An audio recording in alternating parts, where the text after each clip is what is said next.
Bien sûr. Mais il y a des rumeurs qui disent que l'équipe nationale a été divisée entre les joueurs qui jouent par exemple en France, les joueurs qui jouent en Hollande, les locaux. Je ne sais pas si c'est vrai, mais Bah, tout à l'heure, tu m'as demandé c'est quoi la plus grosse rumeur. c'est ça, je vois. Je pense que c'est ça. Mais ça, c'est pas d'aujourd'hui. Ouais. Ça, c'est depuis que moi, j'ai commencé déjà avant. J'entendais, oui, mais il y a les Marocains, les locaux Oui, de la Botola. Il y a les Marocains de la Hollande, les Marocains de France. Ça veut dire quoi en fait? On n'est pas des Marocains, nous. Nous, on n'a pas le droit de dire qu'on est Marocains. Heureusement qu'on a le passeport. À écouter certaines personnes, je ne suis même pas Marocain. Et je vais vous dire, oui, quand tu vas dans des grands clubs, ah là, après, oui, tu es Marocain. oui. Mais sinon, non, lui, il n'a pas joué en Botola, il n'est pas Marocain. Il n'y a pas de problème.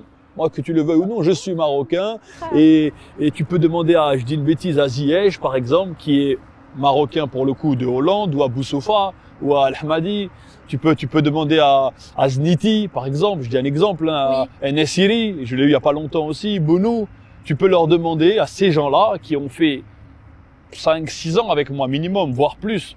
Tu peux demander à Benoun, tu peux demander à eux si moi, dans mon époque, j'ai laissé mettre ces séparaisons-là. C'est comme tu dis, ces clans, comme ils ont dit. Exactement, les Tu peux clans. demander ça à ces joueurs-là.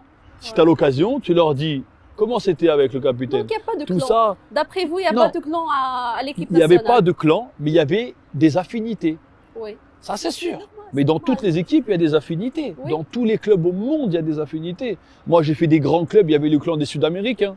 Il y avait le clan de ceux qui parlent français. Il y avait le clan des Allemands, le clan des Italiens. Mais c'est pas des clans, c'est des affinités. Ouais. À table, il y a des tables de 3, ça va manger avec celui que tu parles la même langue, etc., etc.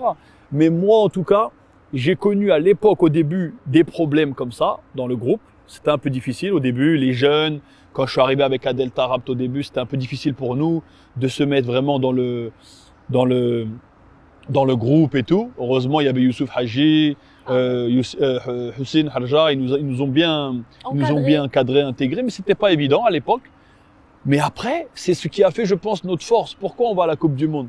C'est à cause du groupe. Si on n'a pas un groupe comme ça, si on n'a pas un groupe soudé comme ça, Unis. demandez à Hervé Renard, jamais on va à la Coupe du Monde. Jamais on va à la Coupe du Monde. Mais on ne prend pas un but dans toutes les éliminatoires. Oui. Pourquoi? Parce que tu avais un groupe, même celui qui rentrait 5 minutes, il voulait se fait son battre pour rôle, l'équipe, il était là. Et ça, c'est quel clan? C'est pas des clans, ça. Mais comme il fallait continuer à écrire quelque chose de négatif, on a dit qu'il y avait des clans. Donc ça, c'est peut-être la plus grosse bêtise que j'ai vue, c'est de dire oui, mais les joueurs de Botola, ils sont pas considérés pareil, ou alors les Marocains de France, c'est pas des Marocains. Ça, c'est peut-être la plus grosse bêtise que j'ai vue et qui continuera à être écrit encore pendant des années. Hein. Parce que ça, c'est un truc, c'est très à la mode. Quand ça va pas, on remet ça sur le truc et on n'avancera jamais malheureusement si ça reste comme ça.